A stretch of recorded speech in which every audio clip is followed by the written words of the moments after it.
You're listening to the Maryland Crabs podcast with John Frenaye and my dad, Tim Hamilton. Okay, there, I did it. Give me my phone back. Live from a grungy kitchen table located in Annapolis, Maryland's scenic and historic capital, it's the Maryland Crabs podcast. With each episode, your hosts, Tim Hamilton, John Frenaye, and the occasional guest will dive in and pick apart the stuff that really matters most to you. We're too lazy to actually solve any of these problems, but we can definitely stir the pot. From schools, politics, parking in the fire lane, to those horrible people who drive BMWs.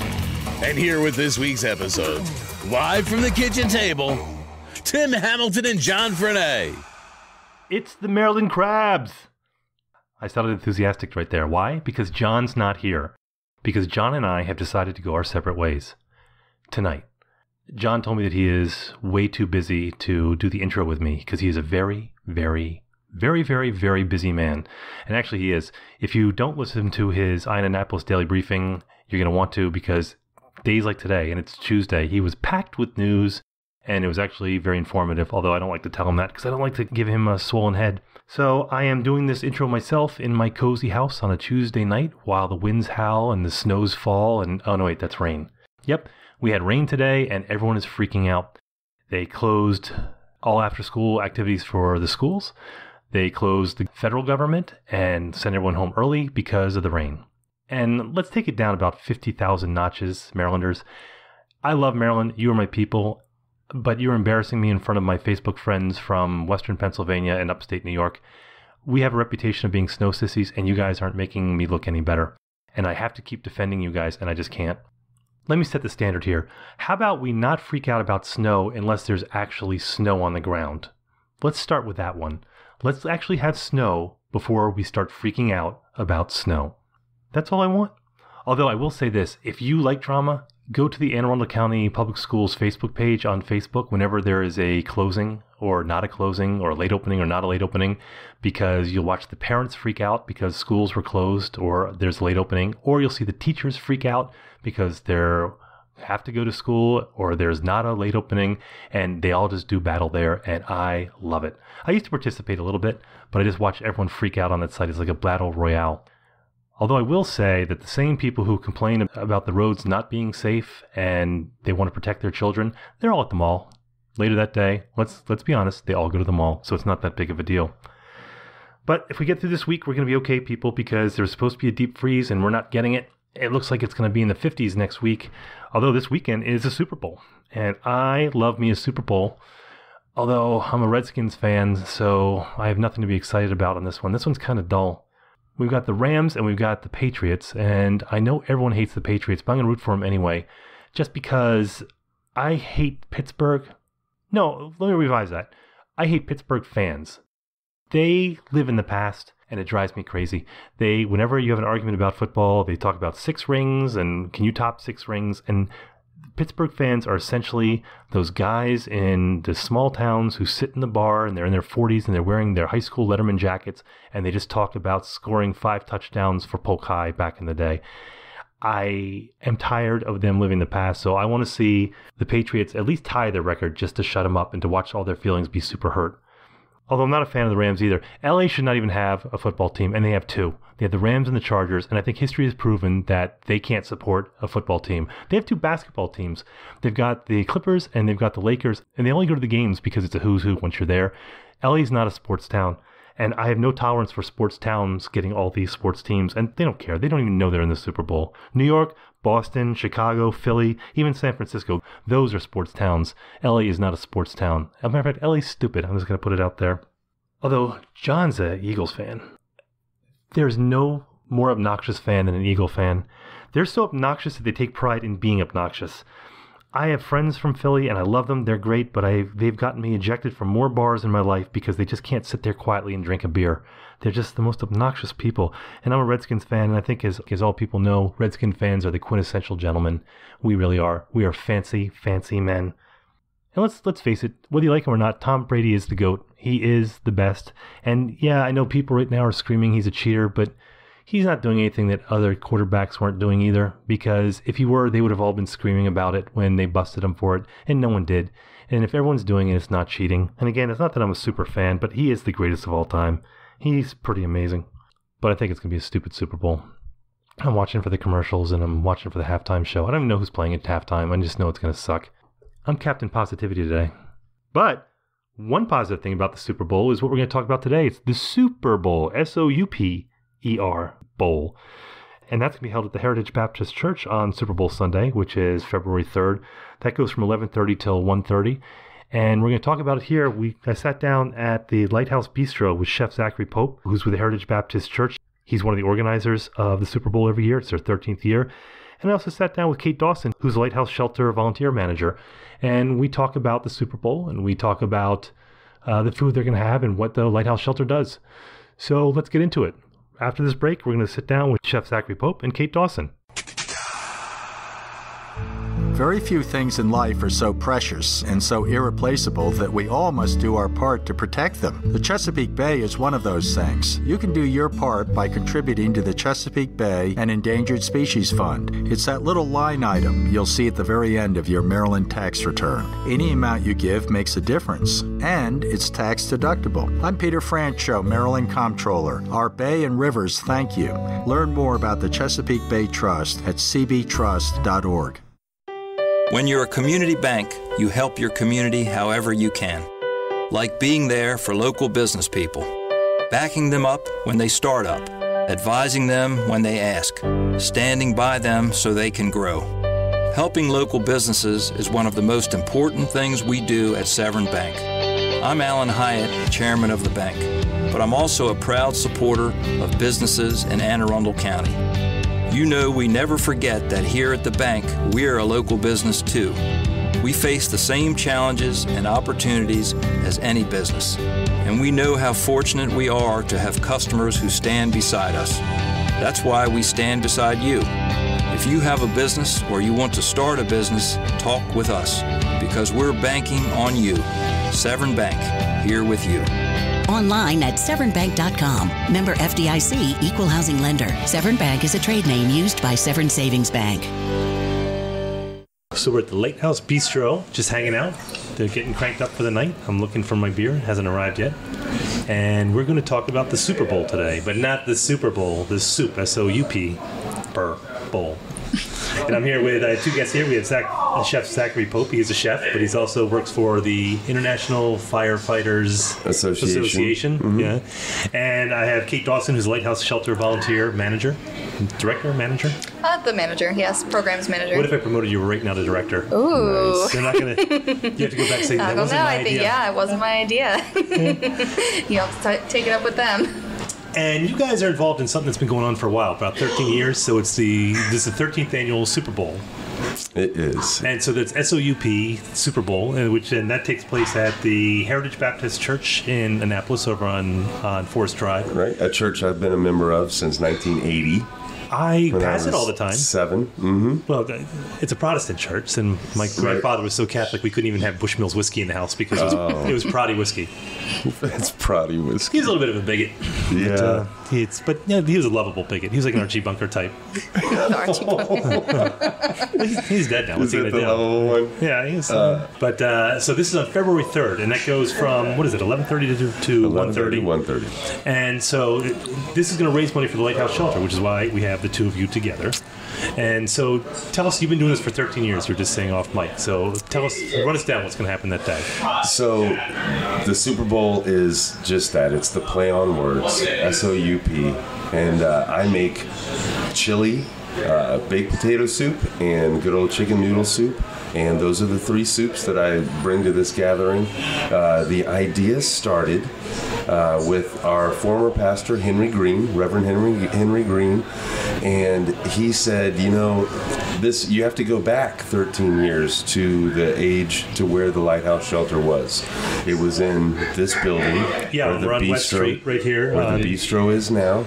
And it was an organization supported by a group of churches that exclusively that was their only the Annapolis area ministries. The Annapolis area ministries, and that was all denominations. It was a multi-denominational. I think it was 13 churches, maybe 11, something like that.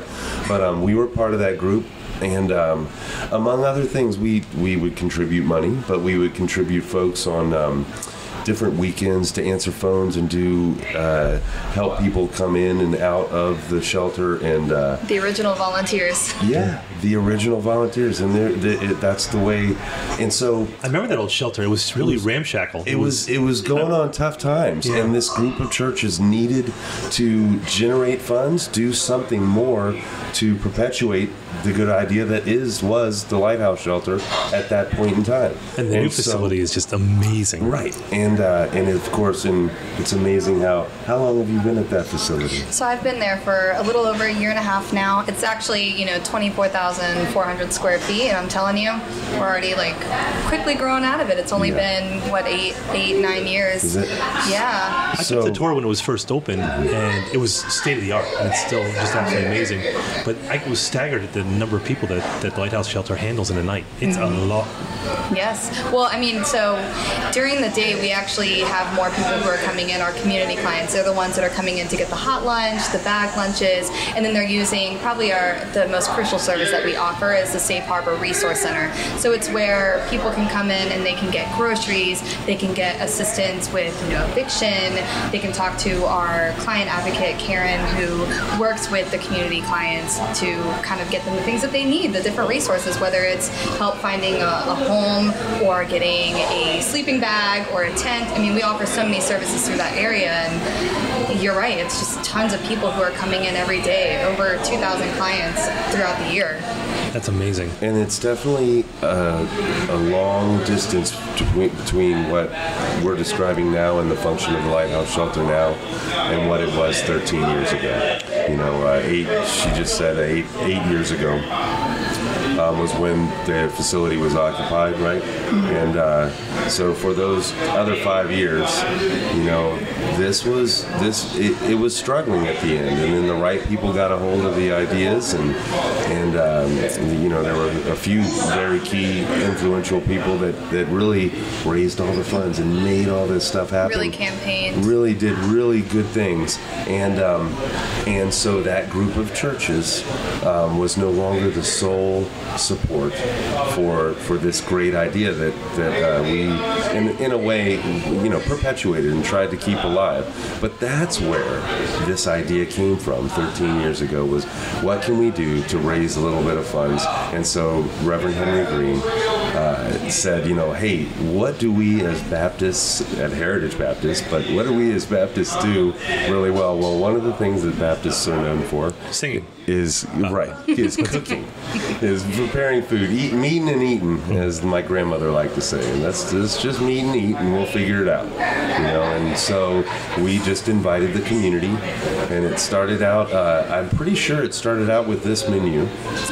And over the years, through the first 4 years, I think I tried to change the menu, and I was redirected back to this menu, which has been the menu probably for the past 8 or 9. Well, people like the tradition because you also have the salad and the rolls and dessert, sure. and it's all a complete meal. Free. And I'm making the quotey things with my fingers because you come out for donations. free. Yeah, give money, people. So, and it's always on Super Bowl.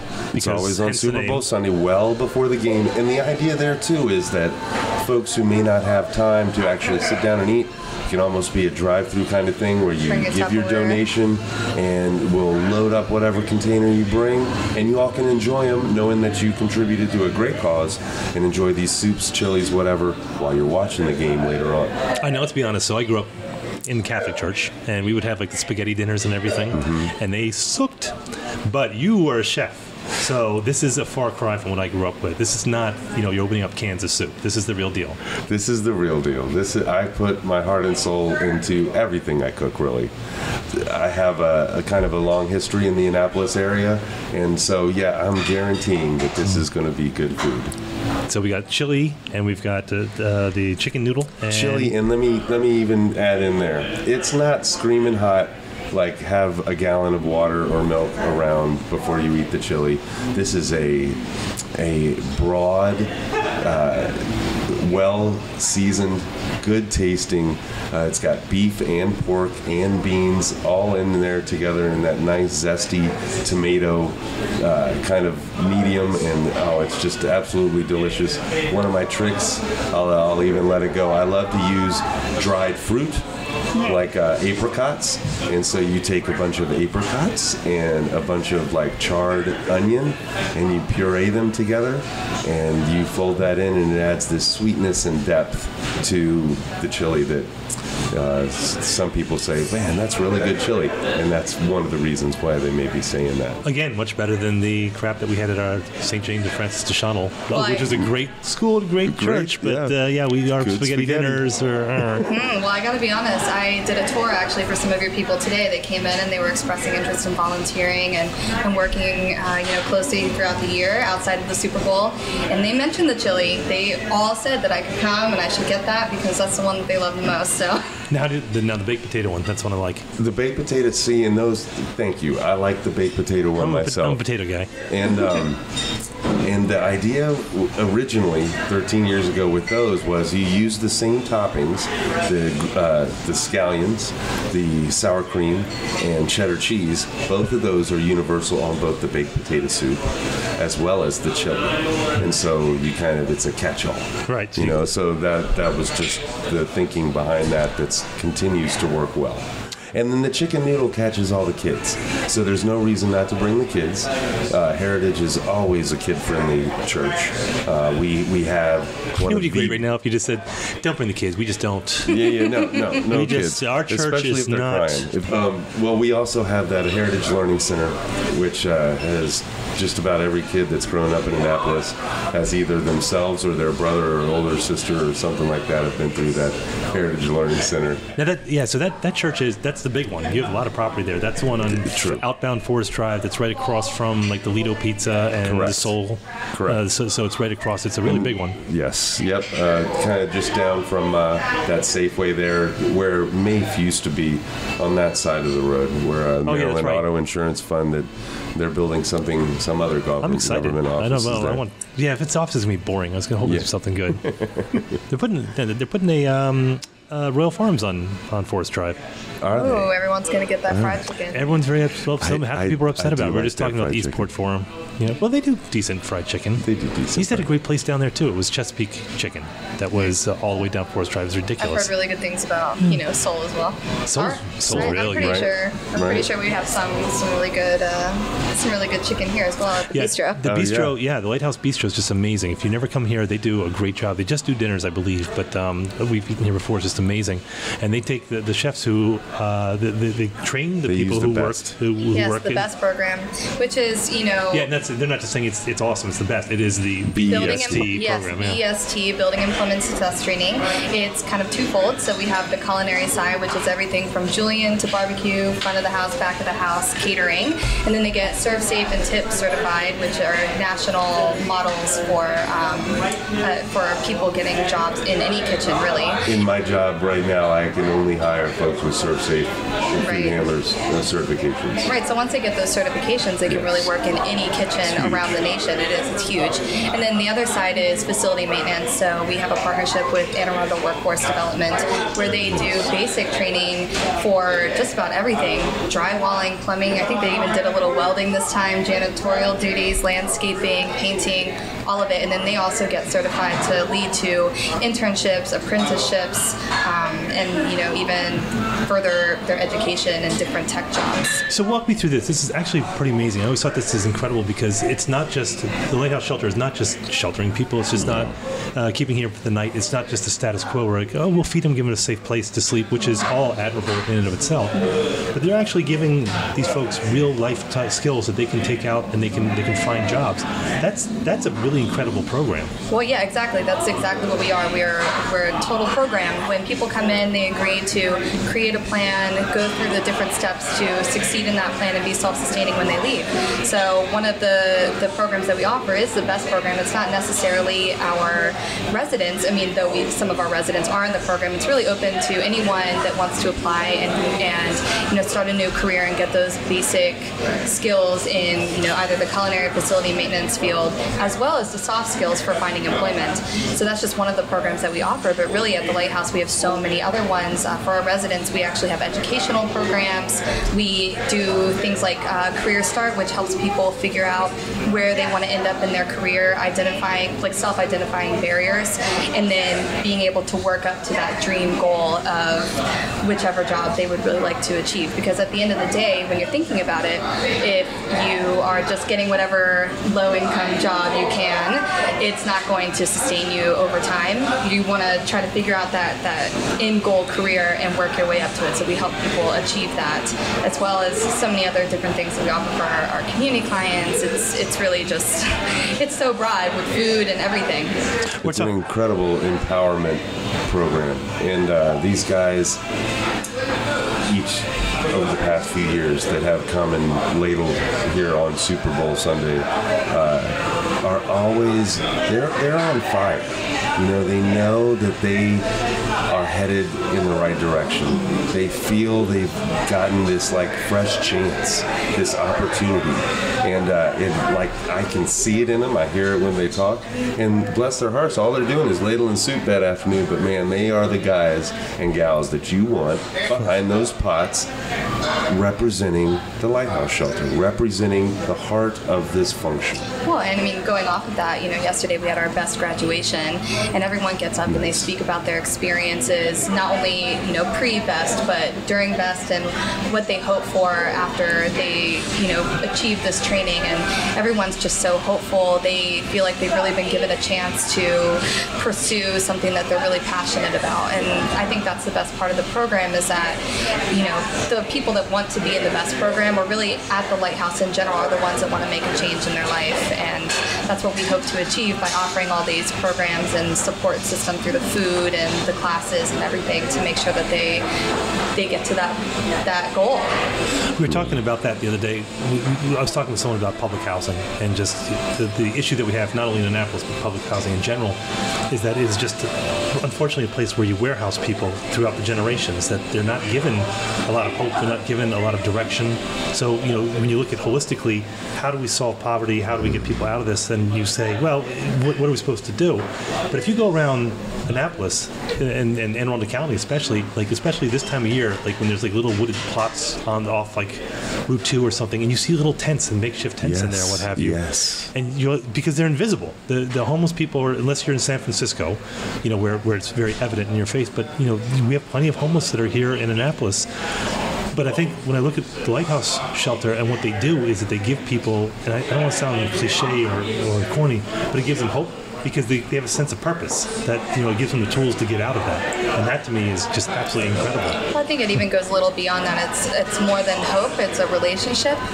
I feel like a lot of people who are coming into the Lighthouse, they have been so disconnected from the community aspect for so long, because exactly like you say, you kind of just bypass. It's like, oh, there's the tents, you see them, but it's not like you're stopping to say something. But at the Lighthouse, we offer that relationship aspect. I mean, Karen, who I've mentioned a couple of times through the Safe Harbor Resource Center, she's just phenomenal working with our most vulnerable clients.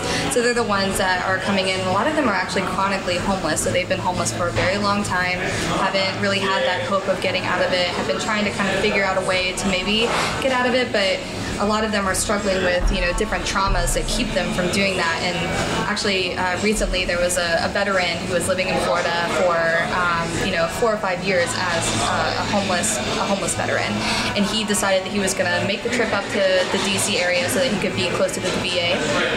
But, he ended up in this area in Annapolis, and after, being stopped by Karen one time while he was sitting on a bench, he decided he was going to come to the Safe Harbor Resource Center. And though he was there for 6 months, every day, he didn't really warm up to anybody. We would offer him the services to help him, find housing, but then at the end of the day, he would refuse it. He would say, no, I'm fine. I'm just here to take a shower and, just kind of hanging out in the Safe Harbor Resource Center.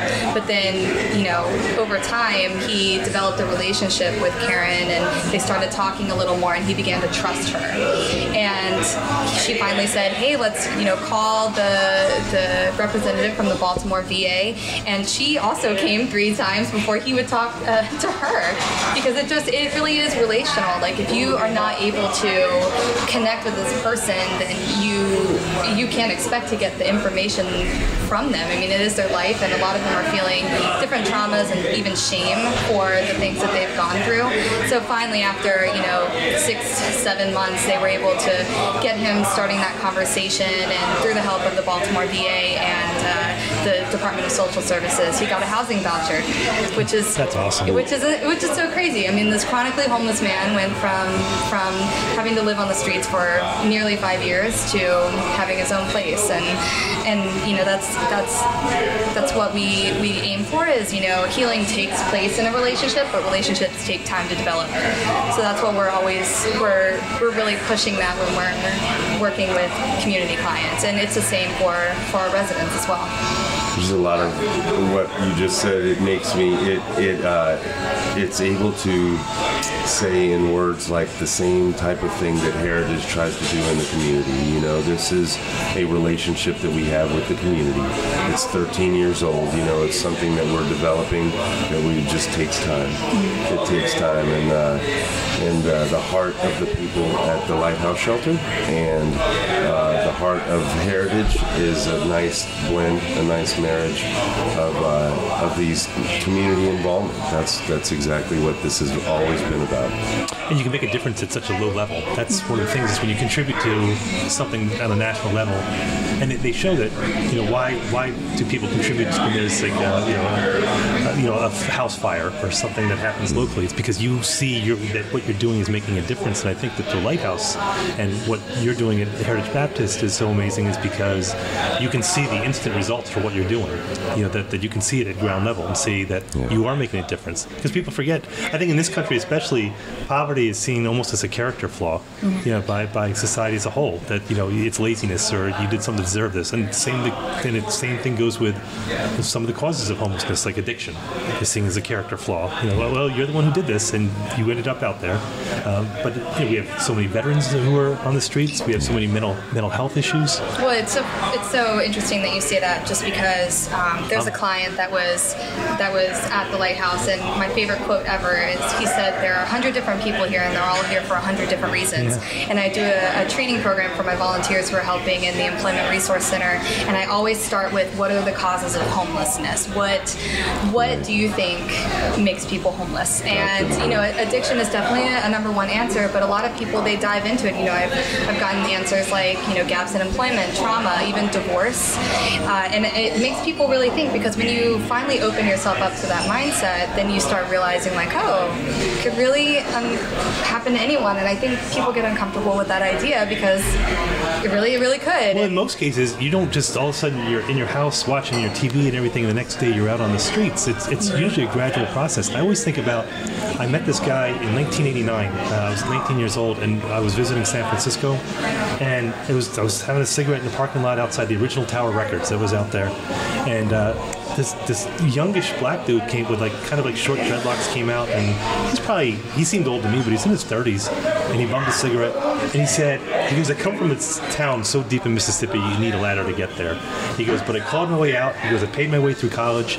He goes, I worked my way up the company ladder, and he goes, I was one of 10, 12 vice presidents of this company somewhere out in California, and he goes, I was living the life, I was making great money, 6 figures in the 80s. That was phenomenal money. Yeah. He goes, and partying a little bit, and you'd be having a little coke, and you'd be going to parties, and you're staying up late, and he goes, and then you start missing work a little bit, but it's not a big deal because you're working long hours, and he goes, then you're missing projects, because you got caught up in the lifestyle, and he goes, then all of a sudden you're out of work, but not a big deal because another company picked me up, so I'm working for them. And he goes, but I'm not making as much money, and he goes, but I'm not taking it seriously, and then all of a sudden he goes, I miss payment on my apartment, and he goes, I miss payment on my car, but then I borrow the money but then I have to move in with a friend to save money, and then all of a sudden I can't pay my share of the rent, and he goes, and all of a sudden you're living in your car, once in a while, you're laying on couches, and then you're in your car once in a while. Then he goes, then you're in your car all the time, and he goes, then all of a sudden you're on the street, and he goes, I'm on the street now, and he goes, it all happened over about 18 months, and he goes, I've been on the street for 5 years. He goes, don't let anyone tell you this can't happen to you. He goes, it can happen to you so fast, and it's so gradual. You're a pot in the boiling water, or a frog in the boiling water. And honestly, at the Lighthouse, we are so grateful to have the support system that we do in our community, because even outside of the amazing support that we've gotten at the bistro, where people come in and eat here, and like you said, it's a social enterprise, so everybody wants to come and support the people who have gone through the program and who are really working to start this new career. But at the end of the day, we can't function as an organization without our volunteers and without the support of community and community involvement, just like with Heritage Baptist. Because if we don't have the people who are coming in contributing that time, then we can't really serve the people who are exactly like you mentioned. So Kate, you're the volunteer manager. No, you're the volunteer program manager. No, director. I'm gonna Vice President of Volunteers. Wow. We're gonna keep getting you up there. So, what exactly, when you talk volunteers, are the people who do the programs, are the people who come in and work with the clients? What is involved in all that? The volunteer program really is huge. We have a lot of different opportunities for people to come in. So it ranges from managing the front desk with our resident assistants. It is distributing food, whether it's groceries, our fresh market, or bag lunches to people in need. We also have people who are in our Employment Resource Center who are helping with resume writing, cover letter building, mock interviews. I always say letter. And then we have people who are working in the Safe Harbor Resource Center as well, making sure that those clients who are coming in are getting the resources that they need, like toiletries. Exactly. Make sure that, when they're coming in to do their laundry, maybe they're not, letting it sit in there while someone else is really excited to do their laundry as well. But it goes further. We have volunteers who help with tutoring and with financial empowerment, which is helping people make a budget. We have people who come in and help with administrative duties, and during the holidays, I even have volunteers who come in and sort and organize everything so that we can distribute to people who really need it. So it's so diverse. We have so many different options for people, even childcare, and like I said, we can't really do it without our volunteers. If we didn't have them, I really don't know what we would do. How many do you have on a daily basis, you think? Just ballpark. Ooh, at least 200. 200 volunteers. Oh, I'm sorry. I'm thinking a week. Probably about 15 to 20 a day. That's a lot still. It is because we have a closet that has to have volunteers in it, so people can come in and get clothes. We have. I just pictured a closet with extra volunteers. Yes. Going, we need another one. Go to the closet, get one. Pull the next one out. We even have schools that come in and organize things for us and help in the kitchen.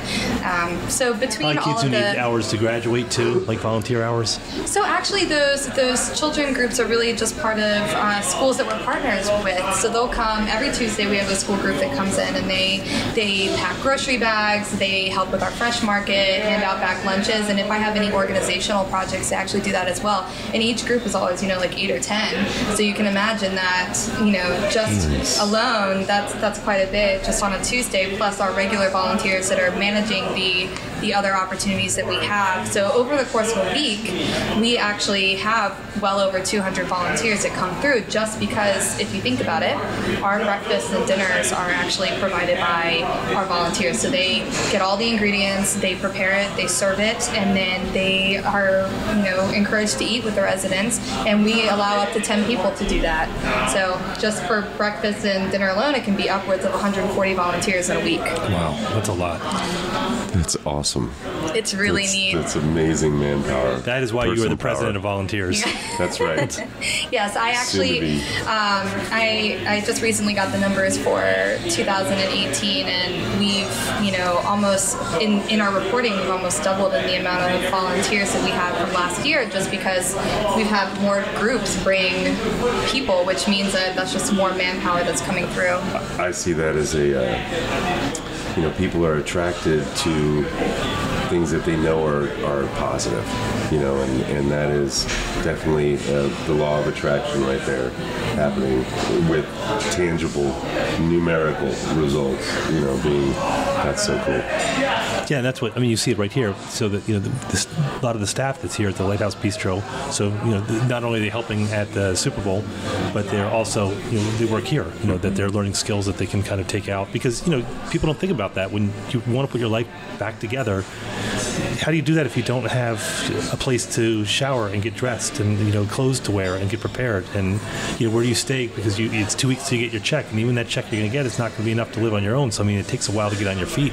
Which is why we try to stress Career Start with our residents, because, like I said before, you are able to self-identify your barriers, and then you learn, hey, I want to, let's say you want to be a nurse, and you are excited about being a nurse, but that requires schooling. So we help them figure out the best place to start, so that each step gets them to that goal. And it's the same thing with the BEST program, is when they are entering the BEST program, they're getting that job training, but at the same time they need a place to learn, and the bistro is a really great place for that, because it's a full functioning restaurant. This is easily becoming one of the Annapolis favorites. I love coming here. That's great.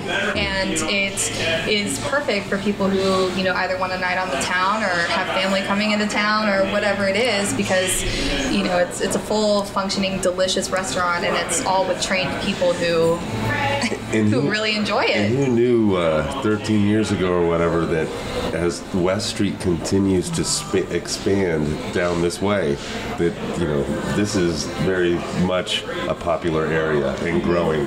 And those houses over there did not look like that, well, you remember 10 this, years ago. No, not even 5 years ago. This part of West Street was really shady. That absolutely. And now it's really become, the art district has pushed out. Right. It's kind of met with Westgate Circle here, so it's really an up and coming spot, as far as restaurants are starting to pop up. Well, I'm just thinking, we've been doing this for now. This is the 30th year since the Lighthouse has been going on, and I just hear all the stories, because obviously I wasn't here 30 years ago.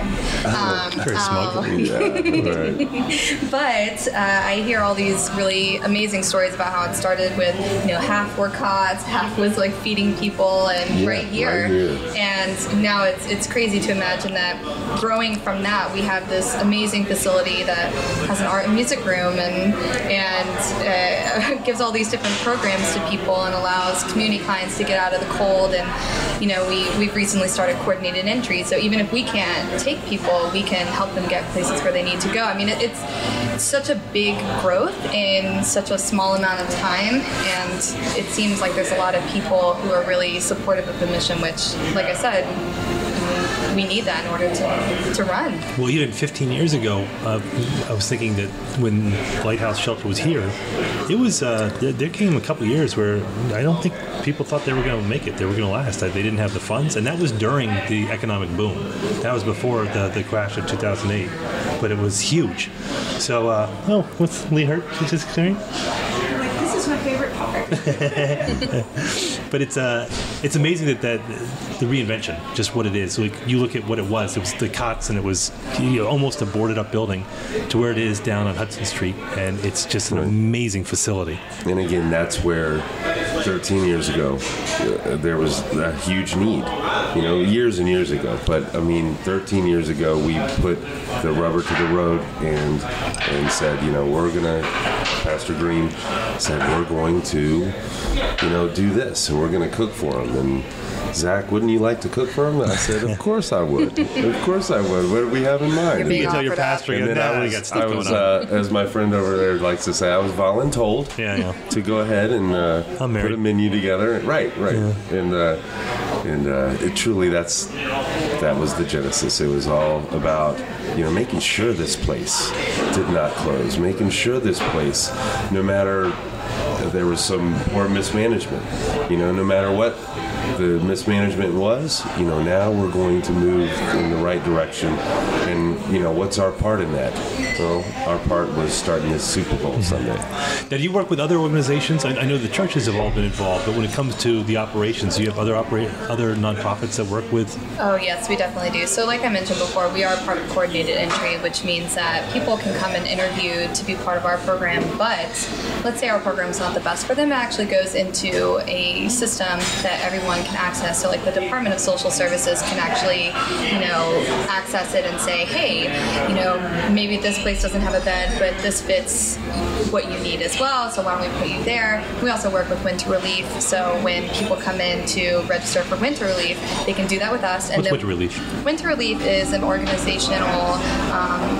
it's an organization where people can get out of the cold for an evening, so it moves from congregation to congregation. Usually churches. Yep, usually churches. Really? I didn't know that. Yes. Like in town? Mm-hmm. And I had no idea. So they have, cots set up, and they provide food and warm wear and things that people need, and they can stay there for a week, and then it picks up and it moves to the next church. To the next church. Right. So they'll have like whatever their cafeteria or whatever facility kitchen they have there. They staff it, and the way I understand it is, there's folks that are there all through the night, right, that are congregation members and such, and watches, just to monitor, night watches, to monitor and that sort of thing. And then they usually leave during the day.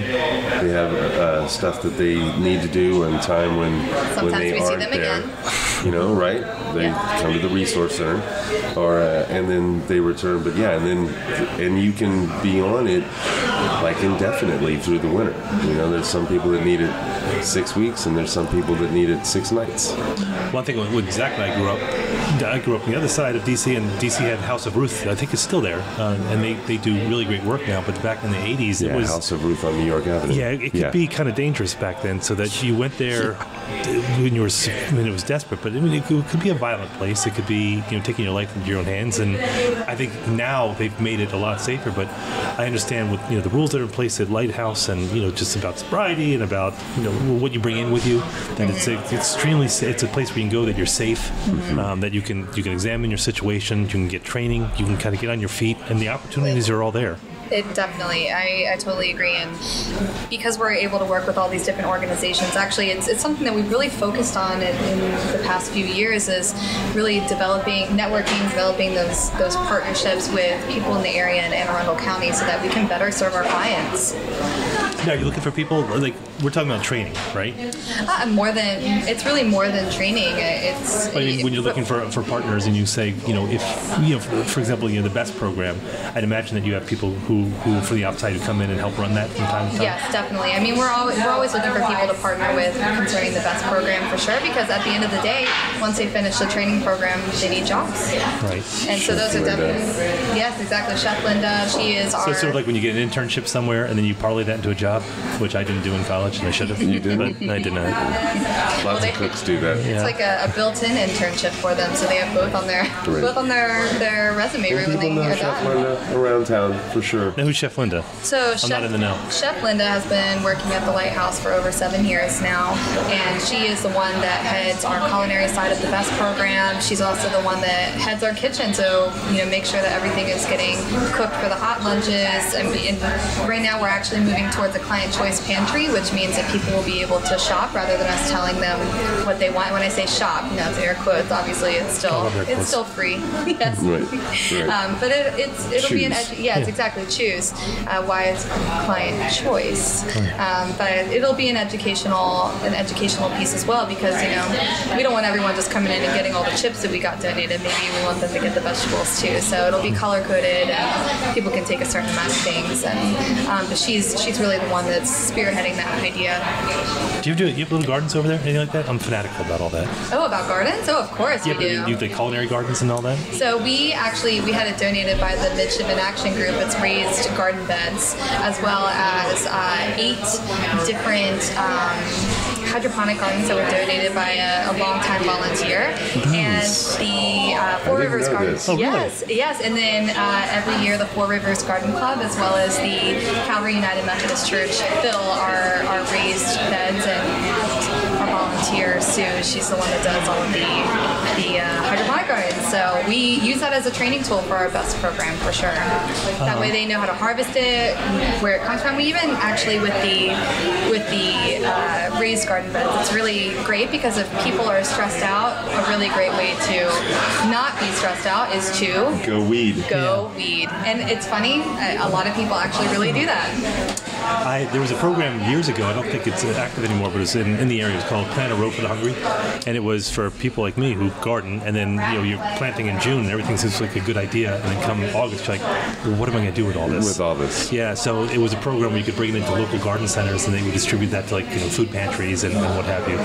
Some of that'd be great, but it's nice. I mean, food is a big part of our organization, obviously. Do you all accept home growers that are overgrown and stuff like that?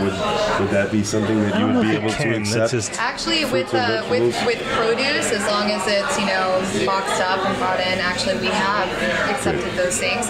The tricky part is when people cook things and it's left out and it's not packaged. You never know if it's sitting out in the air. Or there are definitely rules for the food, but as far as non-perishable or fresh produce and things like that, we usually take that. Nice. Because you can't really, if you look at a tomato, you're not going to be like, oh, someone cut into that. You'll know. Yeah, exactly. So for the Super Bowl, again, that's February 3rd. That's 11:30 to 1:30. So you get to home in time to see the game. It's not a problem.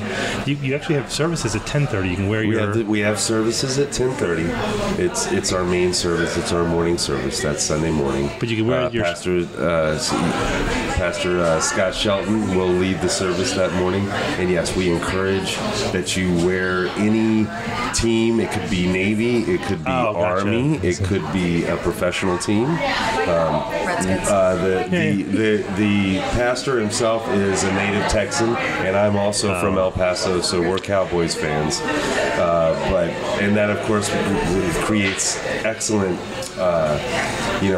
table conversation, we'll just say.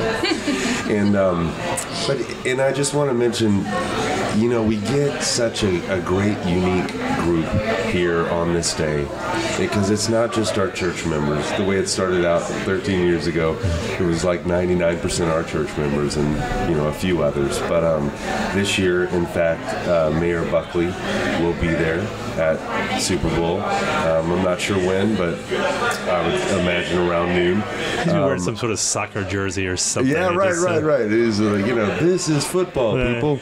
Yeah, but but then we have the Wallabies. We have great stories like there was this young kid who had saved up money, saved up allowance, and ultimately ended up coming in and he said, I want to give all of this money to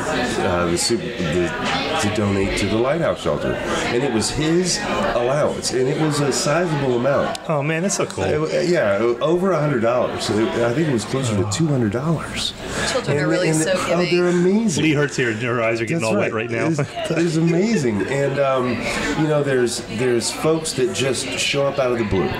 They show up out of the blue, they say, Chef, what can I do? What can I do? And I'm like, you put more butter pats out, or fill this with ranch, or, just random, and I don't know them, but I know why they're there, because they want to help. There's, what's that? You're an accident last year. Just working.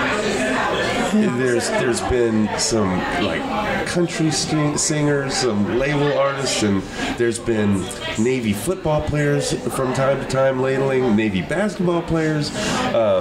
Former coach Paul Johnson, that's now down at Georgia Tech, was the coach here at Navy, and he was a member of the congregation, and it was always interesting to get him involved and see what that looked like. And it's just, they've all got individual and unique, but an overall just amazing picture of the community coming together in the form of money, but also just in heart. And of course, now you're participating with this, and we're getting out the word in a different way way where we can actually spend the time and talk about how great the Lighthouse Shelter is and the things that it's doing in the community.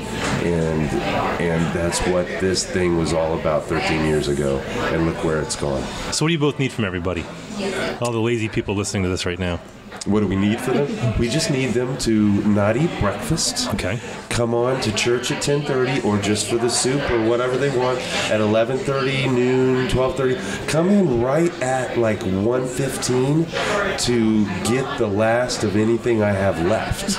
And then leave the biggest tip because you're like, oh my goodness, this is fantastic. And then, I say tip, but donation. Yeah, so is this is technically cheap. It's free, cheapskates. So spend your money, you open your wallets. It's going to an incredible cause. I was even tempted to go to the church service just to see if my grandfather clawed his way out of the ground in a Protestant service. Oh yes. Well, I have to be honest.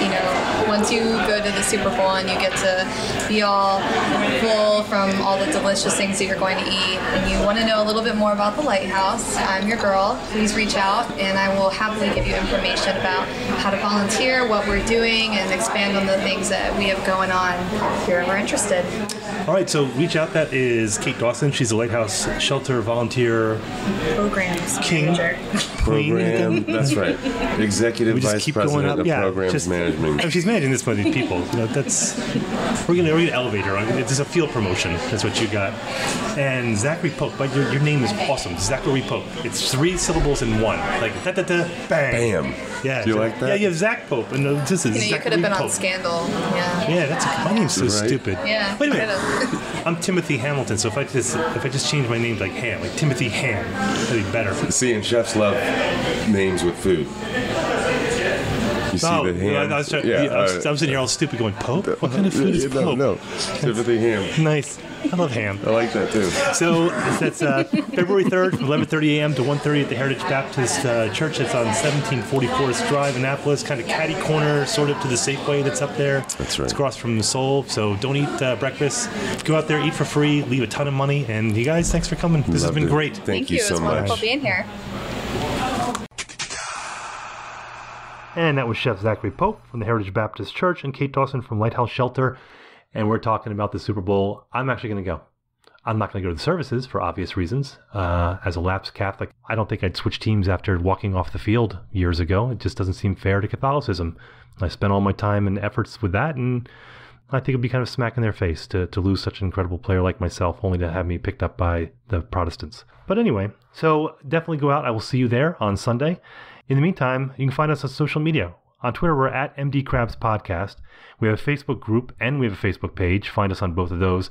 You can email us at theinfo@themarylandkrabs.com. And yeah, I know we've reached out to people for some potential guests to interview, and we've actually gotten about 3 or 4 people who've emailed back, and I have not emailed them back yet. So we have Satchel, who we had a mix up with back in December. We're going to meet with him again, and we have a couple other people who reached out. They want to be on the show, and again, if you have any suggestions, we'd love to hear it. Interesting stories, interesting people. We will travel. So you can send us an email at theinfo@themarylandkrabs.com. Our website is themarylandkrabs.com. And you can find us on Apple Podcasts, Google Play, Spotify, Stitcher, YouTube. Subscribe to us. And I know we say this all the time, so it's kind of in one ear and out the other.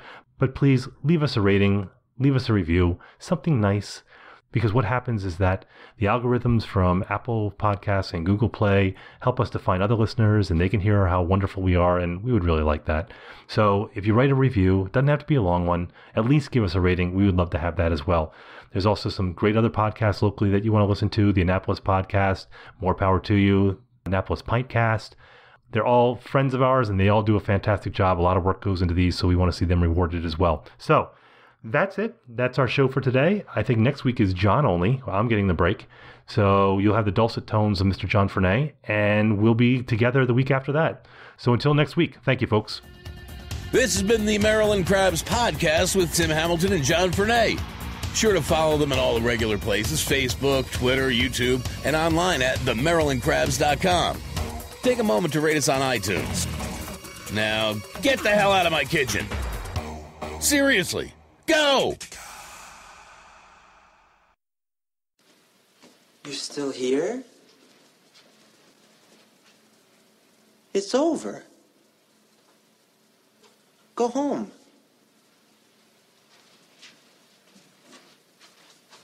Go.